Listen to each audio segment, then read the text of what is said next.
सुप्रभात बच्चों, इस विद्या में आपका स्वागत है। हम पंडित जवाहरलाल नेहरू जी की जेल जीवन के बारे में पढ़ रहे हैं। वे कैसे जेल में जो जीव जंतुओं के संस्पर्श में आते थे उनके बारे में उन्होंने कैसे सजीव चित्रण किया है वो पढ़ रहे हैं। हमने पढ़ा कि देहरादून जेल में वे कैसे कीड़ों मकोड़े को ध्यान से देखा करते थे। फिर लखनऊ जेल में गिलहरियों को उन्होंने कैसे पाला था वे हमने पढ़ा। फिर आपके अल्मोड़ा जेल में, फिर आपके नैनी जेल में और देहरादून जेल में कैसे उन्होंने एक मैना का एक जोड़े को उन्होंने पास में रखा था। तो ये सारे हम पढ़ चुके हैं। तो आइए बच्चों, इसके अगले भाग में हम देखते हैं। देहरादून में सैकड़ों प्रकार की चिड़ियाँ थी। वे गाती, चहचहाती, मधुर ध्वनि करती। इनमें सर्वश्रेष्ठ कोयल की पुकार रहती थी। उसकी कुहू कुहू सुन हम इतने आनंदित हो उठते और भूल जाते कि हम जेल में हैं। तो लेखक कहते हैं सैकड़ों प्रकार की चिड़िया कौन से जेल में थे?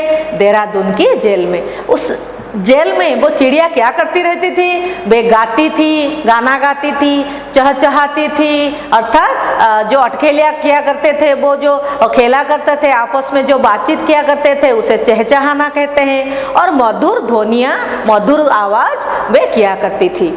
इनमें सर्वश्रेष्ठ क्या था? जो कोयल होती है, कोयल पुकारती है। आप लोगों ने सुना है कोयल कुहकती है, कुहू कुहू जो करती है, वो उसकी जो पुकार लेखक को नेहरू जी को सर्वश्रेष्ठ, सबसे अच्छा लगता था। उसकी कुहू कुहू सुनकर वे इतने आनंदित हो जाते थे कि भूल जाते थे वो जेल में है। तो हम लोग जब घर में रहते हैं, कोयल कहीं पे कूकती है तो हमें बहुत ही अच्छा लगता है। हमें लगता है जैसे हम जंगल में पहुंच गए हैं। तो वैसे ही लेखक को वो कोयल की कुहू कुहू तान इतना अच्छा लगता था कि वे मानो भूल गए थे वे कहाँ पर हैं। बरेली जेल में बंदरों का एक दल बसा हुआ था। उनकी किस्में देखने योग्य थी। किस मतलब बच्चों प्रकार, तरह। तो बंदरों के बहुत सारे प्रकार आप लोगों ने देखे होंगे। बहुत सारे बंदर होते हैं, तो उनके नाम भी उड़िया में अलग अलग होते हैं। तो कुछ उनमें से छोटे होते हैं, बड़े होते हैं। तो इनकी जो प्रकार थी वो देखने योग्य थी। अर्थात बहुत सारे प्रकार के बंदर कौन से जेल में थे? बरेली जेल में। तो यहाँ पर एक घटना ऐसी घटी थी जिनका उन्होंने यहाँ पर वर्णन किया है कि वो घटना इतनी बड़ी थी, इतनी अच्छी थी कि आज भी उन्हें वो घटना याद है। और ये घटना उन पर एक बड़ा प्रभाव डाला था, उन्हें एक बड़ी सीख दिलाई थी। तो देखिए बच्चों, हम देखते हैं कौन सा घटना घटी थी और उन्होंने उससे क्या सीख उन्हें मिला था। एक बंदर का बच्चा हमारी बैरक में आ गया। बैरक आप जानते हैं, मैंने कहा था जेल में एक लंबा सा कमरा जो होता है उसे बैरक कहा जाता है। तो एक बच्चा, बंदर का एक बच्चा उनके बैरक में आ गया था और लौटकर फिर दीवार पर चढ़कर वो वापस नहीं जा पाया। वो छोटा सा बच्चा था, वो दीवार से नीचे कूद के आ तो गया लेकिन फिर से दीवार पर चढ़कर वापस नहीं जा पाए। वार्डन और कैदियों ने उसे पकड़ लिया। वार्डन क्या होता है? जो वार्ड को निगरानी करते हैं उन्हें वार्डन कहा जाता है। जो जेल में जो कोठरियों का निगरानी करते हैं उन्हें वार्डन कहा जाता है। तो वार्डन और कैदियों ने क्या किया? मिलकर उस बच्चे को पकड़ लिया, बंदर के उस बच्चे को पकड़ लिया और एक रस्सी से, एक डोरी से उसे बांध दिया। ऊंची दीवार के ऊपर से उस बच्चे के माँ बाप ने यह देखा, जो उसके जो माँ बंदर और बाप, जो नर बंदर और मादा बंदर थे, ये दोनों ने ऊंची दीवार के ऊपर से देखा। उनका क्रोध बढ़ने लगा। आप लोगों ने देखे होंगे कि ये बंदर जो होते हैं वो कितने क्रोधित होते हैं और अपने बच्चे को हमेशा अपने साथ में रखना चाहते हैं। जब उन्होंने देखा कि एक रस्सी से उनके बच्चे को ये वार्डन और कैदी लोग बांध के रख चुके हैं तो वे बहुत ही क्रोधित हो गए। एकाएक अचानक से उनमें से एक बहुत बड़ा और मोटा बंदर खी खी करते नीचे कूदा। उसने भीड़ पर सीधा आक्रमण कर दिया। यह बहुत ही बहादुरी का काम था क्योंकि वार्डन और कैदी हाथ में बड़े बड़े डंडे घुमा रहे थे। साहस की विजय हुई। मनुष्य की भीड़ डरी और अपने डंडे छोड़ भाग खड़ी हुई। बड़ा बंदर बच्चे को छुड़ाकर शान के साथ ले गया। चलो बच्चों, नेहरू जी को यहाँ पर क्या शिक्षा मिली? नेहरू जी को ये शिक्षा मिली कि जानवरों के बीच में भी बड़ा ही प्यार होता है, उनके पास भी ममता होती है।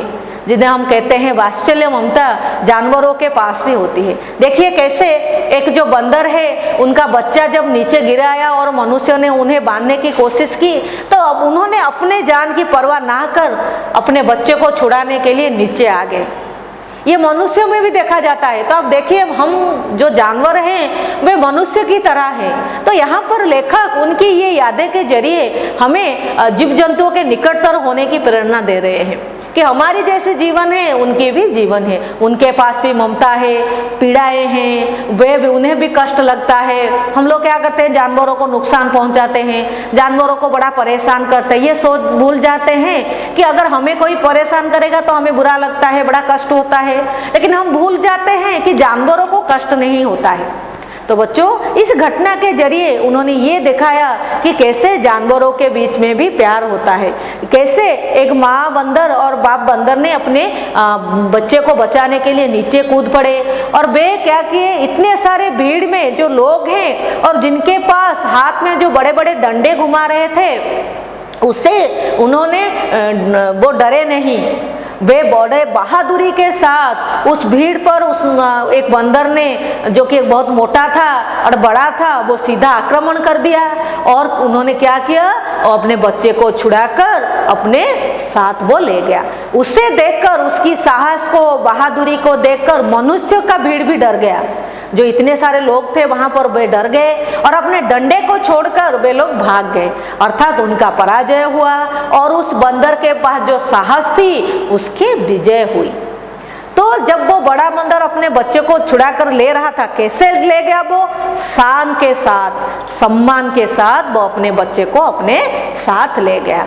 तो यहाँ पर बच्चों देखिए कैसे जो साहस होते, अगर हम कोई बहादुरी से, कोई साहस से कोई कार्य करें तो वो कार्य कैसे सफल होता है। जैसे उस बंदर ने अपने बच्चे को छुड़ाने में इतने सारे मनुष्य के भीड़ को वो ना डरकर उस बच्चे को, अपने बच्चे को अपने साथ ले गया। तो ये कौन से जेल में ये घटना घटी थी, बरेली जेल में। और चिड़िया कहाँ रहते थे, देहरादून के जेल में। देहरादून के जेल में चिड़िया रहती थी। आपके प्रश्न आएंगे, कोयल कहाँ रहती थी, कोयल कहाँ रहती थी, कोयल देहरादून के जेल में रहती थी। और बरेली जेल में बंदरों का एक हादसा हुआ था। तो इस भाग में बच्चों आज के लिए बस इतना ही। धन्यवाद।